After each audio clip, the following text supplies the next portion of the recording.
Welcome to the Shatterproof Entrepreneur, where we explore the resilience behind success. Today, we're honored to have Alex D. Tremble with us, a leading figure in executive leadership, coaching, and the innovative mind behind GPS Leadership Solutions. Alex is an acclaimed author and speaker, has shaped the careers of countless leaders with his 4C connection model. He's recognized by top organizations for his contributions to leadership and professional development. Let's welcome Alex to the show. Hey, Alex. Hey, what's going on, brother? How you living? I am living good. Man, it is good to see you again. I had the wonderful experience of being on your show, and thank you for agreeing to come and talk to our audience. Hey, anytime, brother. Again, this is what we're out here to do, right? It's to help support each other. That's what it is. That's right. Hey, so tell me, what was the inspiration behind founding GPS Leadership Solutions? You know, it's actually funny. So I probably have a similar upbringing, as like many of your listeners. So I was an all CIF, all LA Times, all blank, blank, blank, all area football player back in high school. Had a job, helped take care of the family, got a football scholarship, went to college, all these really great things. And I worked really hard to get those things. And it wasn't until my sophomore year of college that I realized in like a really dark time, my grandmother was sick, my fiance basically had broken up with me. I Mm. realized that everything I was doing was not for me. I was doing all those things trying to achieve success, quote unquote greatness, in hopes that my biological father would want to come around me then. And it was at that point when my mom was like, because I'd never told her this, and she told me, like, Alex, like it's great to want to be successful, but don't do it for someone else, do it for yourself. And that then propelled me moving forward throughout my career to want to be the best for me. And then by being the best for me, I can be best for everyone around me. And so GPS was created with the ability, with a purpose of G is you got to have a goal. P, got to have a plan to reach that goal. And S, you got to have the stamina because things are going to get rough at times. And if you don't have all three of those, or if you have all three of those, you will reach your goals. Wow. Okay. That's really cool. Now I understand that you've got some background in the government sector. Is that right? Yes, sir. Yes, sir.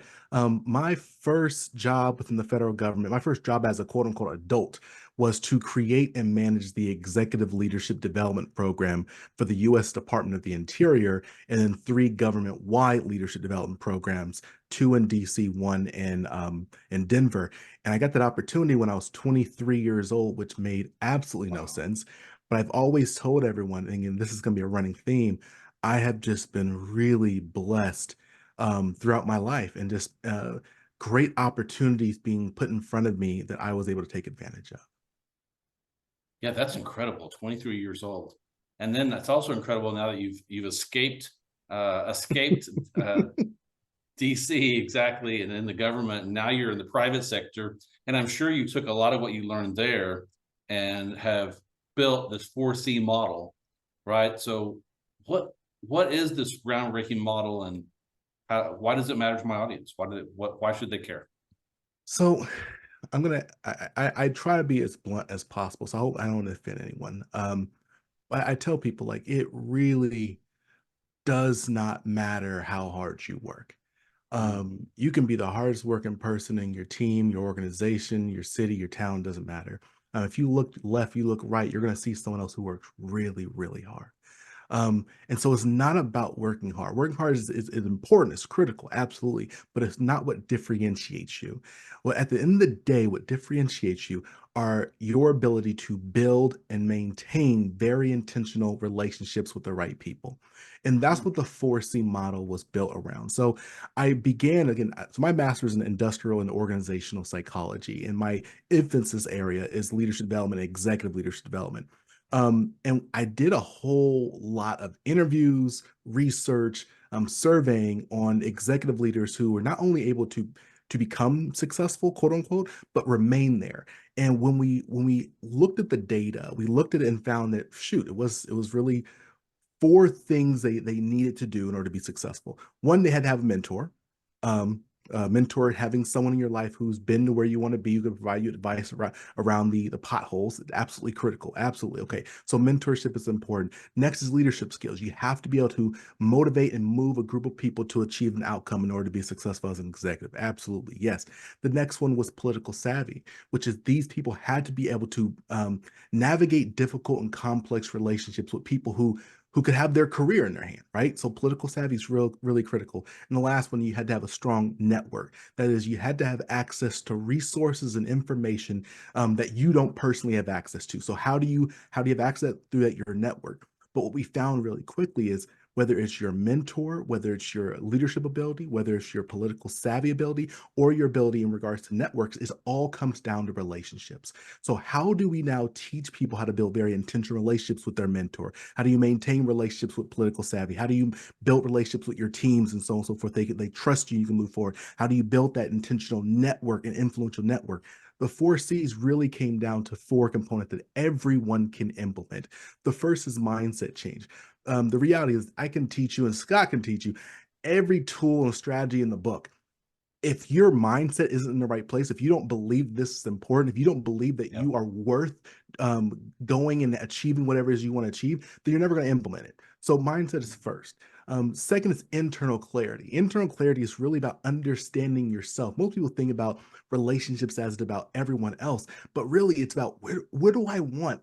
Where do I want to go? What resource do I have access to where I can help people? Where do I feel most comfortable, least comfortable? Like you need to really understand yourself because that now you're creating that end goal destination where you want to be, and now you can find the right people to help you get there. And that's external clarity. That is understanding where are those people at, what are their goals, what are their interests, who are their friends, who are their enemies, like everything about them as you're trying to make that connection and build that relationship. And finally, it's behavior choice, which is okay. Now I have the right mindset. I know where I want to go. I know what I have. I know where I want to. I know who I need to connect with. Now, what do I say? What do I do? Where do I go? All the behavioral things that you literally have to do to build and maintain meaningful connections. Wow, that's a lot. When did you develop that? It's funny. So I literally developed the model back in, oh shoot, you got me dating myself. I actually developed the model maybe about 6 years ago. Okay. Um, and it was because of one of my mentors. So I have this ability. So as Scott, you mentioned, I do a lot of executive coaching. And it was always really weird. Like I have people who are very senior level executives at Fortune 10, Fortune 50, Fortune 500 companies, and they'll talk to me and they just start sharing really personal stuff. One person said, I was talking to her a couple weeks ago. She said, Alex, I don't know why I just told you that. Like that's really personal. And then they continue telling me. And so the question became like, Alex, why do people feel this comfortable around you? And it was really a lot of soul searching. And again, thinking about how did you create it's really easy for anyone to say, oh, it's just like this. It's that easy, but it's not easy for everyone. So it's like, how do you simplify the process enough so that anyone can learn this and implement it into their lives? And I'll tell you, one of my most recent executive coaching clients who now works at oh my god, I can't remember the name of her organization. I don't want to put her name out there yet.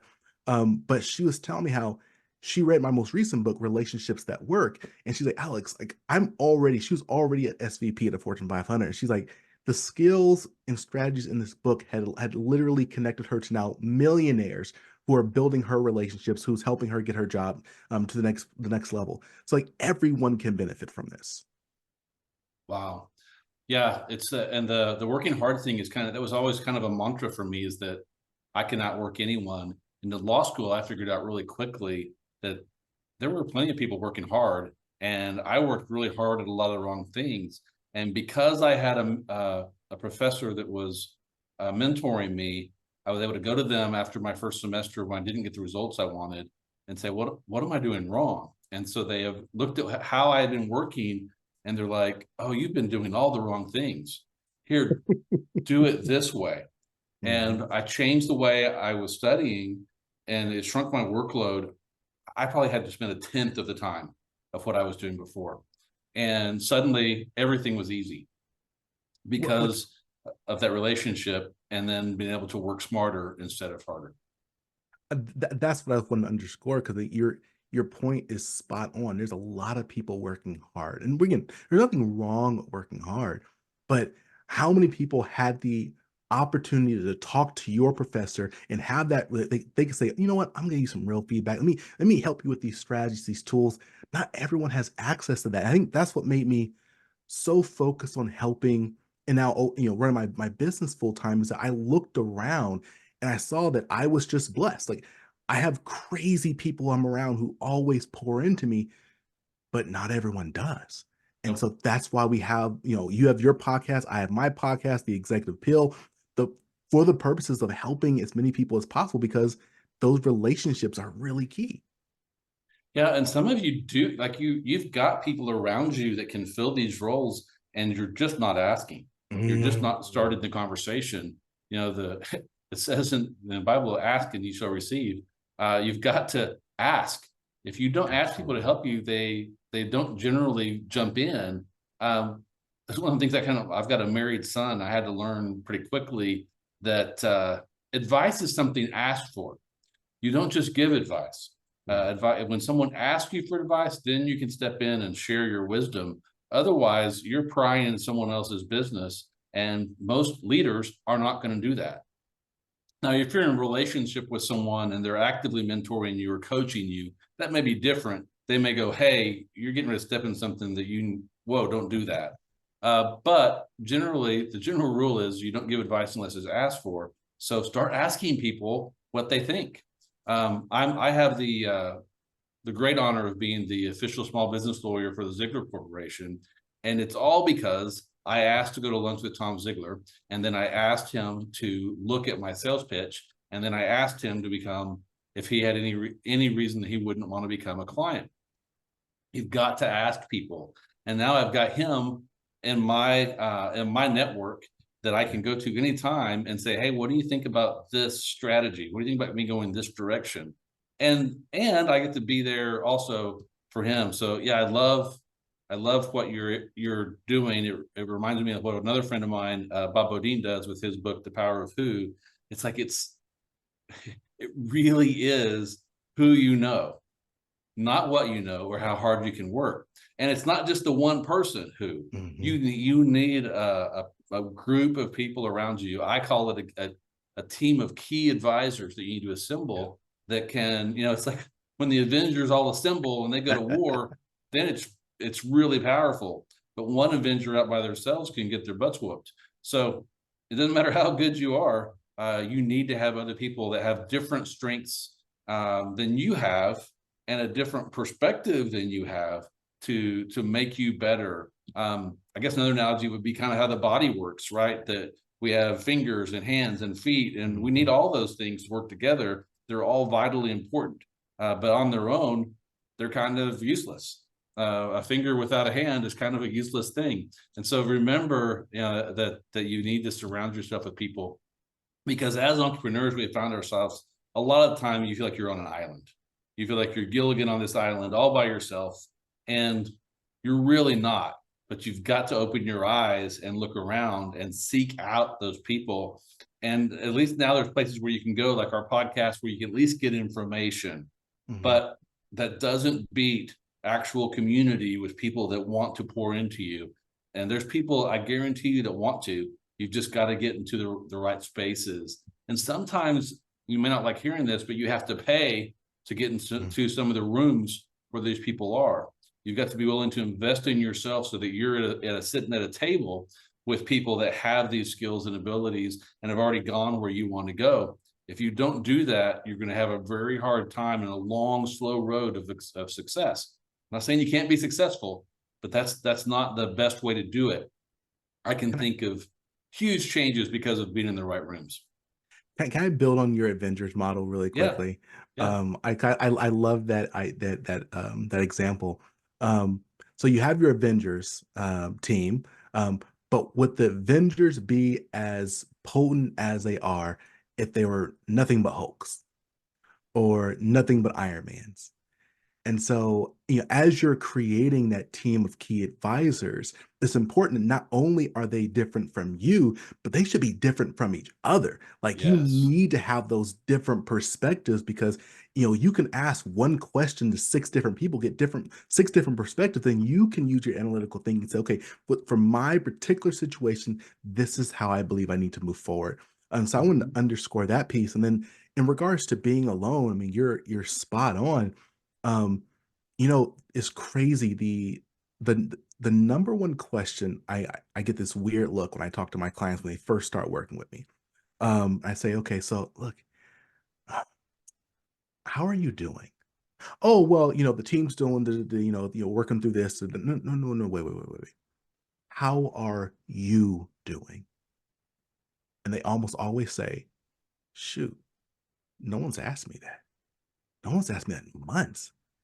And then they start going into it because, again, I love working with executive leaders because they have such a profound impact on the organization. At the same time, I truly believe they are an underserved group. Why? Because most people think, oh, you're the CEO, you're the SVP, you're whatever it may be. You have all the money, your life must be perfect. And you and I know their lives are not perfect because no one's life is perfect. They No. still have marital issues, and emotional issues, and imposter syndrome, and budget issues, and all these things, but no one wants to give them the grace for them to not be perfect. And then on top of that, they're at the top of the food chain. So, people are targeting them, right? And so don't always feel comfortable sharing when they're going through a rough time.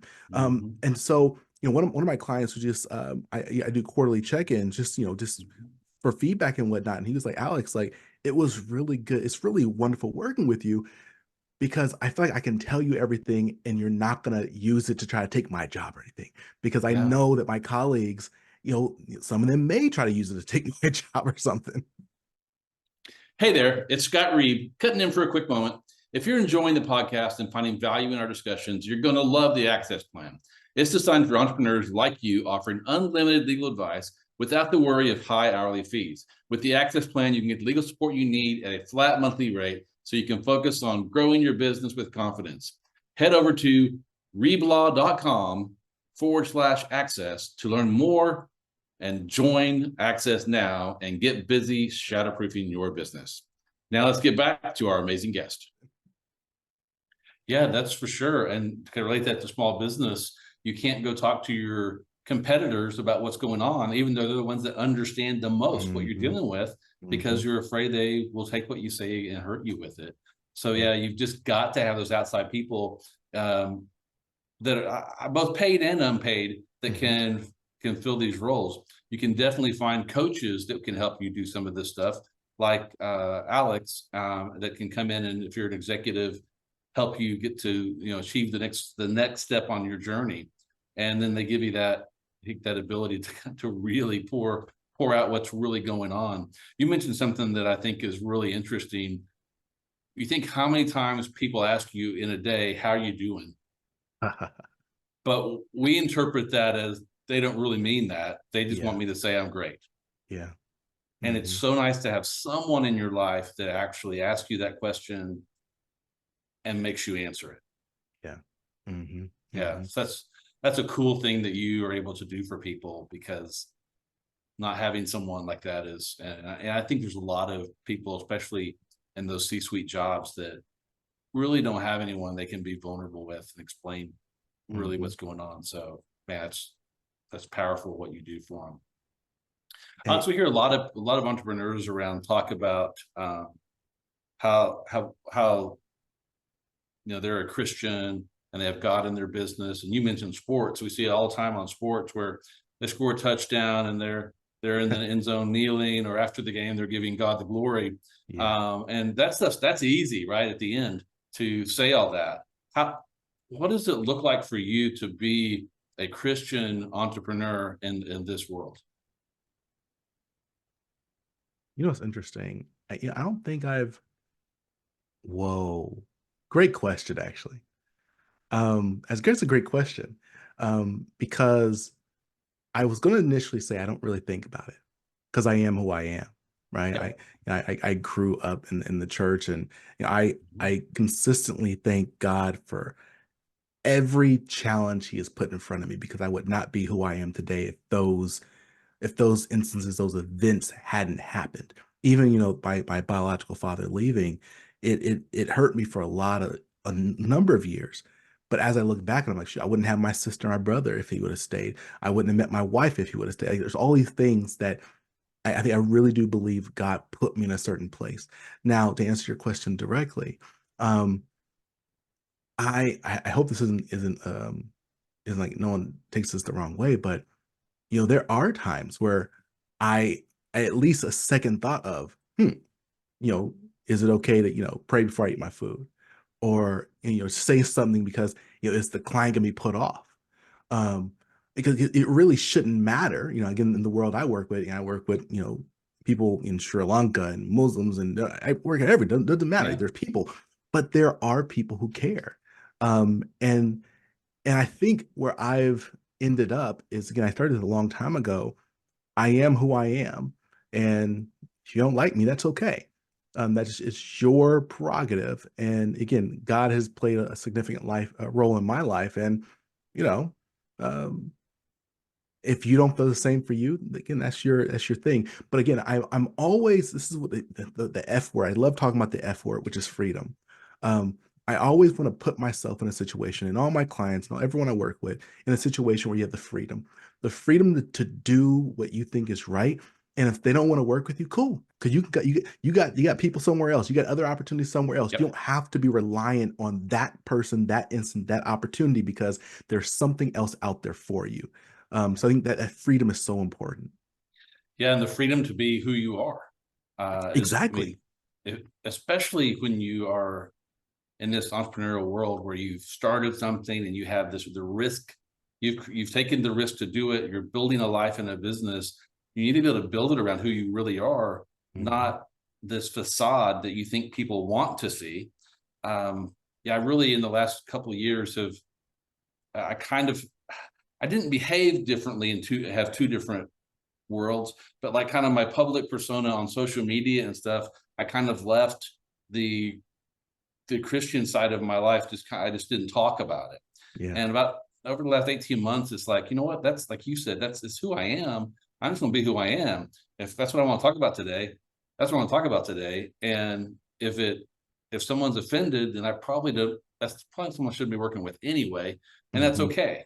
Um, Mhm. I know Michael Port's book, the book You're Still Solid, talks about having a red rope policy. And part of me doing that is this is who I am. If you don't want to work with someone like me, cool. But this is who I am. And you Yeah. should know that before you come work with me. And then there's people that are going to be drawn to who we are. And those people are the people that I believe God intends for us to work with.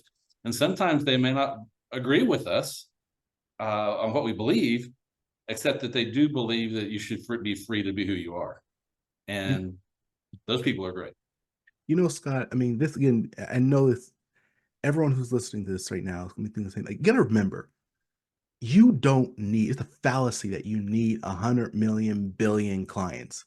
Like, you don't need everyone No. to be a successful entrepreneur. You don't.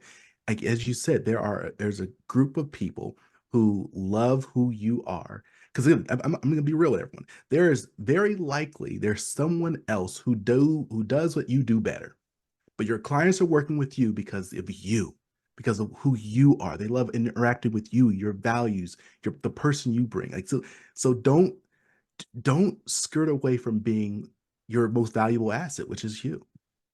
Wow. That's pretty powerful.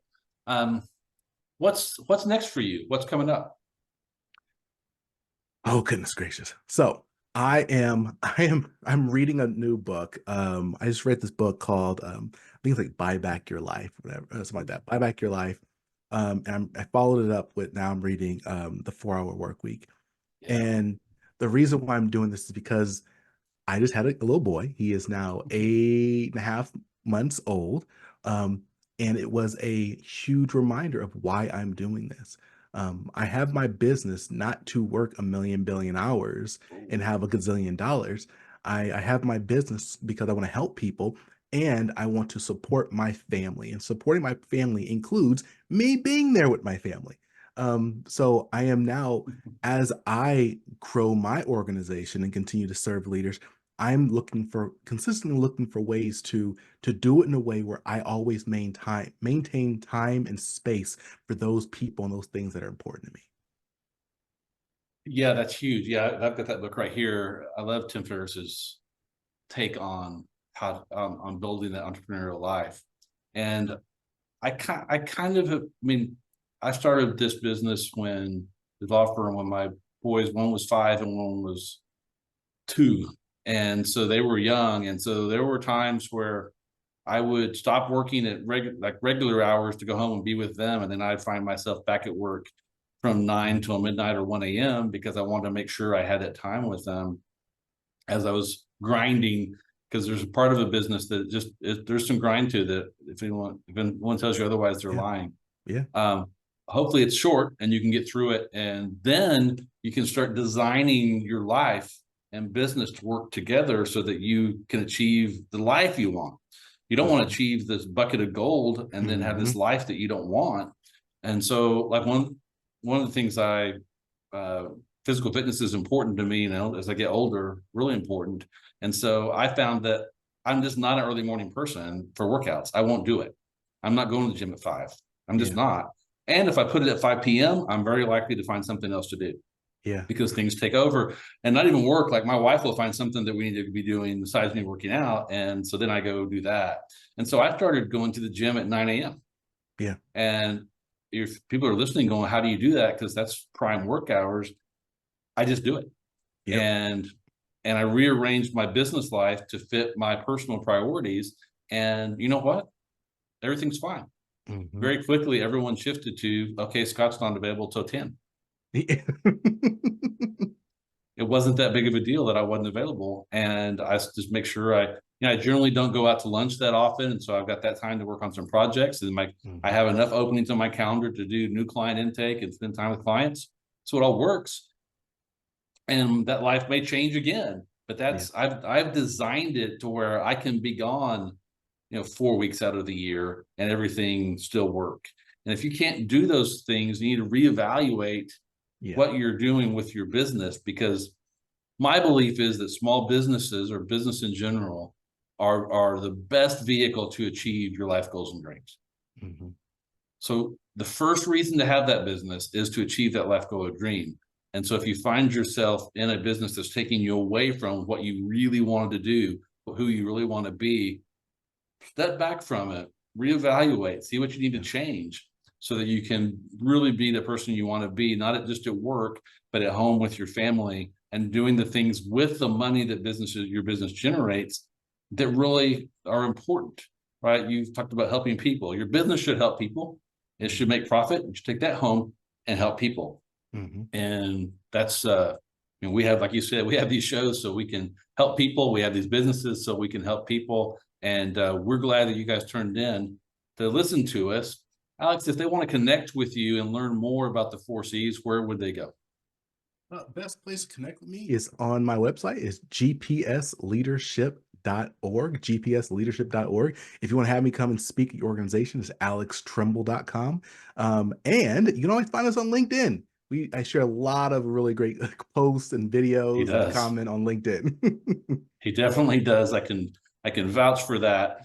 Alex, thank you for being with us today. As we close, I want to offer you a blessing. May the road rise up to meet you. May the wind be always at your back. May the sun shine warm upon your face, and may the rains fall soft upon your fields. Until we meet again, may God hold you in the palm of his hand.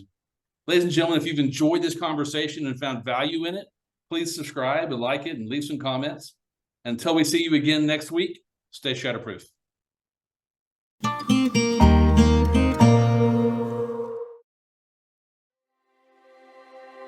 This podcast is for informational purposes only and should not be taken as professional advice.